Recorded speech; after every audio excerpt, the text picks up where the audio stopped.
Денешната пресконференција е на тема за која во изминативе години во јавноста постоеше голем интерес, но и тема за која што немаше никаква јасна, јавна и транспарентна информација колку пари на граѓаните на Република Македонија се потрошени. Се работи за парите кои биле дадени од буџетот на Република Македонија за пропаганда и кампањи кои беа емитувани на електронските и печатени медиуми во земјава. Зборуваме за кампањите за трето дете, кампањите против абортус, Истражија Македонија, Ден на идеи, Ден на дрво, денови на храна и слично. Се работи за 38 милиони евра пари на граѓаните на Република Македонија.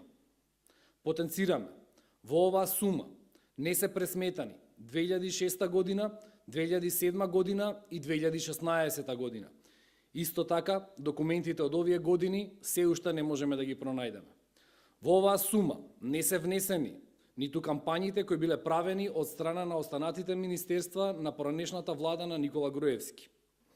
Сумата од речиси 38 милиони евра ја покрива само медиумската индустрија на поранешниот кабинет на премиерот Никола Груевски. Како што може да видите од табеларниот приказ број 1, парите на граѓаните на Република Македонија биле потрошени за речиси 15 милиони евра за продукција на кампањи се платени на само неколку маркетинг агенции.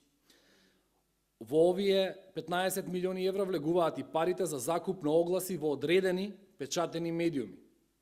200.000 евра се потрошени за истражување на јавното мислење. Оваа бројка може би е мала, но овој сегмент во наредниот период ќе добие и посебна пресконференција, бидејќи се уште не се анализирани сите документи овде. И третата ставка изнесува скоро 23 милиони евра платени за закуп на време за реклами во електронските медиуми во Македонија. Или вкупно скоро 38 милиони евра пари земени од буџетот на Република Македонија или пари земени директно од граѓаните, од сите нас.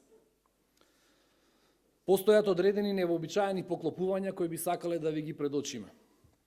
Например, на 24.12.2008 година во само еден ден се префрлени 2.125.000 евра на неколку национални телевизии во само еден ден.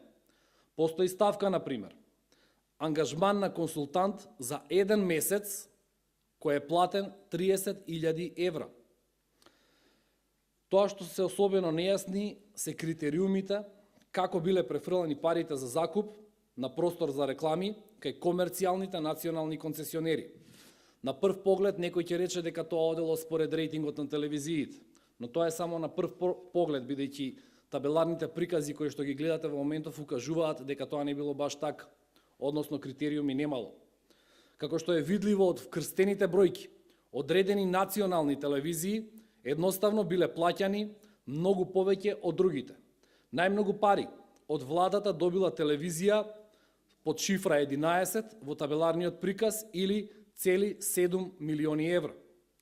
Дека не постои критериум е јасно со појавата на нова телевизија со национална концесија во 2012 година или телевизија со шифра 33 на табелата.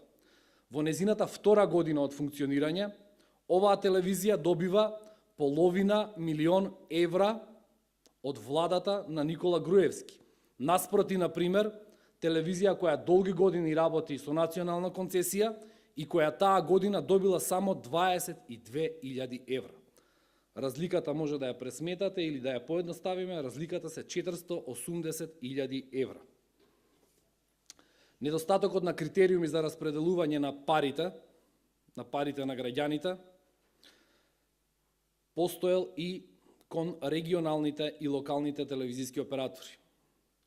По промената на собственичката структура на истите, некаде во 2013 и 2014 година, овие регионални и локални телевизии одеднаш почнуваат да добиваат значително повисоки суми за закуп на рекламно време.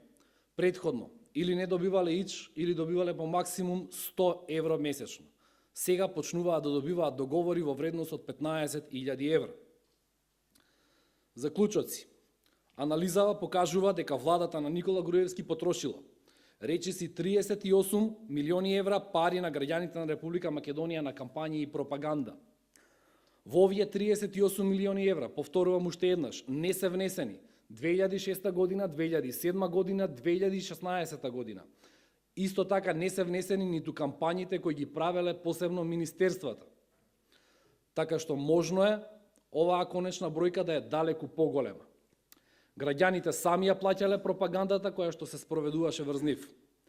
На самиот крај, сакаме да ве потсетиме дека новата македонска влада целосно ја прекина оваа негативна појава и повеќе нема да постојат ниту реклами, ниту плаќање на медиуми за маркетинг активности. Владата на Република Македонија повеќе нема да биде најголем маркетинг огласувач во земјава.